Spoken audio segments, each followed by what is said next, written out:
ça y est, on nous parle à nouveau d'un super virus qui a l'air très très dangereux et qui va nous faire très très peur.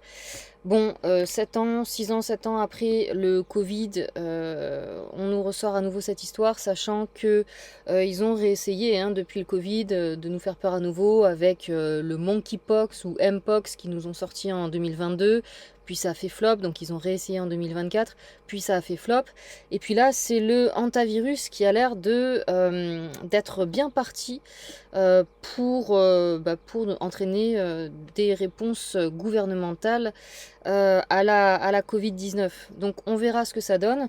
Moi dans cette vidéo, je ne vais pas vous faire une vidéo sur les virus et ces virus-là en particulier, là, hantavirus. Parce que pour moi, la question n'est même pas là en fait. La question, c'est qu'est-ce que fait le gouvernement, qu'est-ce que font les gouvernements, qu'est-ce que fait l'OMS, qu'est-ce que font les médias face à ces virus ou face à ces épidémies ou pandémies. euh, et en particulier, quand on repense à l'époque du Covid, moi, ce qui me choquait le plus, c'était que les gens n'arrivaient pas à voir la manipulation derrière tout ce que les gouvernements faisaient, tout ce que les médias faisaient. Parce que si réellement on veut vous protéger d'un virus, si réellement c'est le but de ces gouvernements de protéger les populations pour qu'elles restent en bonne santé, tout ce qu'ils ont fait pendant le Covid ne fait aucun sens. Sans même parler du fait qu'ils ne parlaient pas de l'alimentation, d'améliorer son alimentation, de prendre certains compléments, etc. Non, il n'y avait que le vaccin qui était la réponse au Covid. Mais même sans aller jusque-là, la base de la base, c'est d'éviter le stress en fait. Donc, des gouvernements, des médias et l'OMS qui font tout pour stresser la population, à compter les morts jour par jour, sur toutes les chaînes de télé, à dire qu'attention, on peut tous mourir. Ils savaient très bien ce qu'ils faisaient à l'époque du Covid en faisant ces choses-là. Et donc, le fait de surstresser la population, ça rend malade. Et c'est quelque chose, c'est pas un mystère ça, c'est quelque chose qui est très connu depuis longtemps. Le stress rend malade. Donc, si on veut protéger quelqu'un, la première chose à faire, c'est de ne pas la stresser. Donc, là, en fait, je vais juste vous parler de ce point-là. Et donc, si à nouveau, avec cette histoire d'hantavirus, ils font tout pour surstresser les gens, à nouveau, on peut se poser la question, est-ce qu'il n'y a pas une manipulation derrière? Donc, ça, j'en avais déjà parlé dans une précédente vidéo, dans une vidéo d'il y a 1 an ou 2, où j'avais parlé d'une étude dont je vais reparler aujourd'hui, une étude sur les huîtres qu'ils ont surstressées. Je vais peut-être du coup commencer par cette étude-là. J'en avais parlé parce que j'avais fait une vidéo sur les huîtres, et puis j'étais tombée sur cette étude-là, où ils ont stressé des huîtres en présence d'une bactérie, et puis ils ont vu qu'en stressant les huîtres, eh bien les huîtres stressées qui étaient en présence de cette bactérie tombaient beaucoup plus malades que les huîtres non stressées qui étaient aussi en présence de cette bactérie. Et donc j'avais dit à l'époque dans cette vidéo, mais si moi, petite personne lambda de rien du tout, est au courant que le stress, ça rend malade et que ça peut tuer, bien sûr que ceux qui nous dirigent le savent aussi. Et donc de stresser des populations comme ils ont fait pendant le Covid pendant plus de 2 ans, ils savent très bien le résultat que ça va faire. Ça va pas protéger les gens, ça va au contraire les rendre encore plus malades et ça peut les tuer. Voilà, donc voilà, je vous ai sélectionné 3 études juste pour illustrer ce propos-là. Donc là, c'est l'étude dont j'avais déjà parlé, comme je vous disais, dans ma vidéo sur les huîtres. Donc c'est une étude qui s'intitule « Le stress et les modifications neuro-endocriniennes induites par le stress augmentent la sensibilité des huîtres juvéniles à cette bactérie Vibrio splendidus ». Donc les huîtres sont constamment exposées à divers microbes et leur système de défense est sollicité en permanence pour prévenir l'accumulation d'organismes envahissants et pathogènes. Par conséquent, toute altération de ce système entraîne généralement une mortalité massive dans les élevages d'huîtres ou une augmentation de la charge bactérienne dans les produits alimentaires destinés à la consommation humaine. Dans la présente étude, des expériences ont été menées afin d'examiner les effets du stress sur la résistance des jeunes huîtres à la bactérie pathogène Vibrio splendidus. Des huîtres ont été infectées par une faible dose d'une souche de ce pathogène, puis soumises à un stress mécanique 3 jours plus tard. C'est-à-dire qu'on les a secouées en fait. La mortalité et la charge bactérienne de cette bactérie ont augmenté chez les huîtres stressées, tandis qu'elles sont restées faibles chez les animaux non stressés. Voilà, donc c'est une petite étude intéressante qui montre que le stress rend beaucoup plus susceptible de tomber malade face à une bactérie pathogène. Ok. Première étude.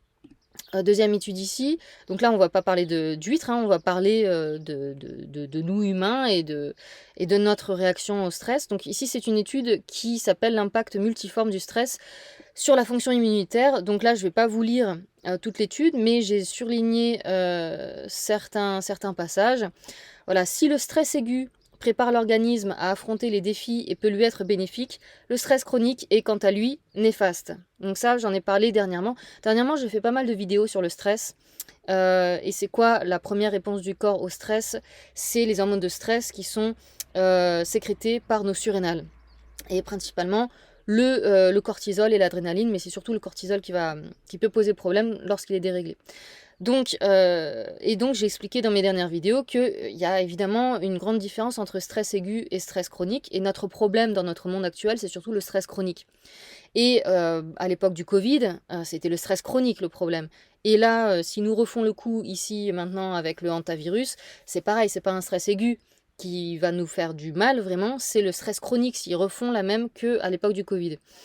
Donc je reprends l'étude. Si le stress aigu prépare l'organisme à affronter les défis et peut lui être bénéfique, le stress chronique est, quant à lui, néfaste.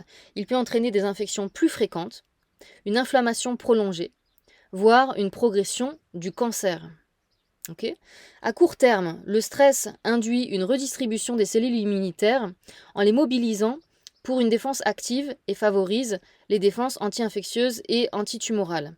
En revanche, le stress chronique dérègle le système immunitaire en réduisant l'efficacité des cellules immunitaires, en affectant leur capacité à combattre les infections et en accélérant la progression de la maladie. Les facteurs de stress chronique ou prolongé sont associés à une immunosuppression globale, d'accord ? Immunosuppression globale, c'est-à-dire que le système immunitaire va cesser de fonctionner, et à une altération fonctionnelle, notamment au niveau de l'immunité adaptative. Ceci se traduit par une diminution de la prolifération lymphocytaire, une production de cytokines altérée et une évolution vers un épuisement fonctionnel des réponses des lymphocytes T et B, donc les lymphocytes qui font partie du système immunitaire. Et les cytokines, on va en parler aussi dans cette troisième étude dont j'ai déjà parlé dans une vidéo précédente. Si vous vous souvenez, on nous disait à l'époque, quand on était en plein dans l'époque Covid, que beaucoup de gens mouraient à cause de la tempête des cytokines et que c'était ça qui faisait mourir les gens du Covid plus que le Covid lui-même. C'est-à-dire, ce qui fait mourir les gens, c'est cette surréaction du système immunitaire. Et donc, on va en reparler ici. Donc ça, c'est une étude dont j'ai parlé dans une de mes dernières vidéos sur les dérégulations du taux de cortisol. Et donc, c'est ce que j'expliquais dans ma vidéo, que notre corps fabrique trop ou pas assez de cortisol de manière chronique, donc le cortisol qui est l'hormone de stress par excellence, que ce soit trop ou pas assez, ça va causer des problèmes et ça a un fort impact sur le système immunitaire, le système hormonal aussi bien sûr, mais donc ici on va revenir en particulier sur le système immunitaire. Donc là aussi je vous ai surligné certains passages de cette étude. Donc encore une fois, le thème c'est une dérégulation du cortisol, lui-même causé par un stress chronique. Okay, donc ici, cette étude nous dit une exposition prolongée à des taux élevés de cortisol et le dysfonctionnement de l'axe hypothalamo-hypophyso-surrénalien qui en résulte perturbe les processus anti-inflammatoires et immunologiques. Des taux élevés de cortisol circulant affectent les cellules immunitaires en se liant à leurs récepteurs, ce qui entraîne la production de cytokines pro-inflammatoires et provoque une inflammation, des déficits immunitaires et d'autres conséquences métaboliques. Et ici, il nous avait écrit dans cette étude un petit passage sur le Covid.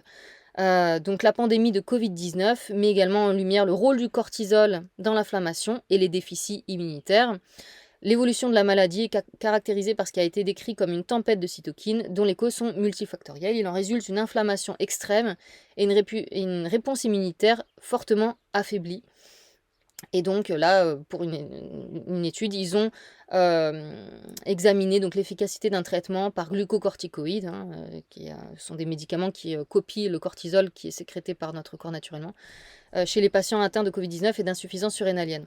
Donc un dérèglement du cortisol causé par un stress chronique peut aggraver donc les épidémies comme le Covid-19 ou autres virus ou autres épidémies.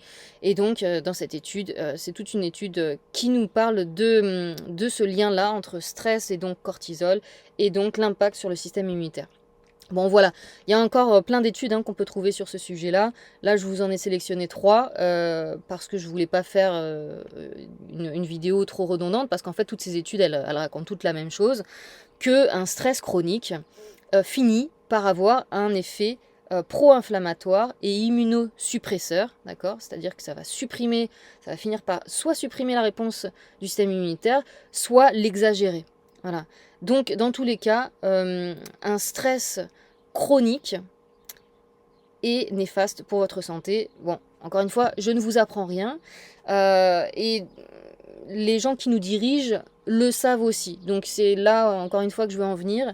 Si nous, on sait ça, eux, ils savent ça aussi. Donc, si vraiment ils voulaient protéger la population, ils la feraient pas stresser comme ils l'ont fait à l'époque du Covid et comme ils vont peut-être le faire maintenant. Donc, en un mot, on verra, voilà, plus ils font stresser la population, plus il y a quelque chose derrière, plus le but n'est pas de protéger la population, mais c'est plutôt l'inverse. Et en arriver à des choses imposées sur la population, comme on l'a eu à l'époque du Covid avec le vaccin. Moi, je l'avais dit dès le premier jour du premier confinement, j'ai dit, ils font ça pour forcer un vaccin sur la population l'année prochaine. Et c'est ce qui s'est passé. Voilà. Après, bien entendu, on pourrait dire encore plein d'autres choses sur comment justement améliorer son système immunitaire pour s'il y a vraiment une épidémie, s'il y a vraiment un virus dangereux, etc. J'ai fait plein de vidéos à ce sujet sur ma chaîne. Je mettrai des liens dans les commentaires sous cette vidéo. J'avais fait notamment une vidéo à l'époque du monkeypox, là, quand il nous l'avait ressorti en 2022. Je vous mettrai donc le lien de cette vidéo-là. J'avais aussi fait une vidéo sur la question des virus. Est-ce que les virus, c'est vraiment ce qu'on nous dit ou est-ce que ça peut être autre chose? Donc j'avais traduit une intervention du docteur Tom Cowan à ce sujet. Cowan. Donc je mettrai le lien aussi sous cette vidéo si vous voulez aller le voir. Mais donc la première chose à faire, c'est de surtout ne pas se laisser avoir par la psychose ambiante. Si vous voulez protéger votre santé, protégez-vous du stress. C'est le plus important. Voilà, si vous voulez, on continue d'en parler dans les commentaires sous cette vidéo. Voilà, je vous dis à bientôt dans la prochaine vidéo. Surtout, ne stressez pas. À bientôt, salut. Moi je dis allons-y quoi, je dis aux Français allons-y quoi. C'est franchement moi j'ai mes 2 doses, allons-y quoi. Moi j'ai mes 2 doses, je le pass sanitaire voilà. Moi j'ai mes 2 doses, allons-y quoi. Moi j'ai mes 2 doses, je le pass sanitaire voilà. Moi j'ai mes 2 doses, allons-y quoi. Moi j'ai mes 2 doses, QR code. Moi j'ai mes 2 doses, allons-y quoi. Moi j'ai mes 2 doses, QR code. Moi j'ai mes 2 doses, allons-y quoi. Moi j'ai mes 2 doses. J'ai bu mon café en terrasse. Moi j'ai mes 2 doses. J'ai bu mon café en terrasse. Le tour est joué. J'ai bu mon café en terrasse. QR code. Dose. J'ai bu mon café en terrasse. QR code. Dose. Donc j'ai bu mon café en terrasse. Allons-y quoi. Moi j'ai mes 2 doses. Je le pass sanitaire voilà. Moi j'ai mes 2 doses. Allons-y quoi. Moi j'ai mes 2 doses. Je le pass sanitaire voilà. Moi j'ai mes 2 doses. Allons-y quoi. Moi j'ai mes 2 doses. 2 doses. Moi j'ai mes 2 doses. Allons-y quoi. Moi j'ai mes 2 doses. 2 doses. Moi j'ai mes 2 doses. Allons-y quoi. Moi j'ai mes 2 doses. Moi j'ai mes 2 doses. Moi j'ai mes 2 doses. Moi j'ai mes 2 doses.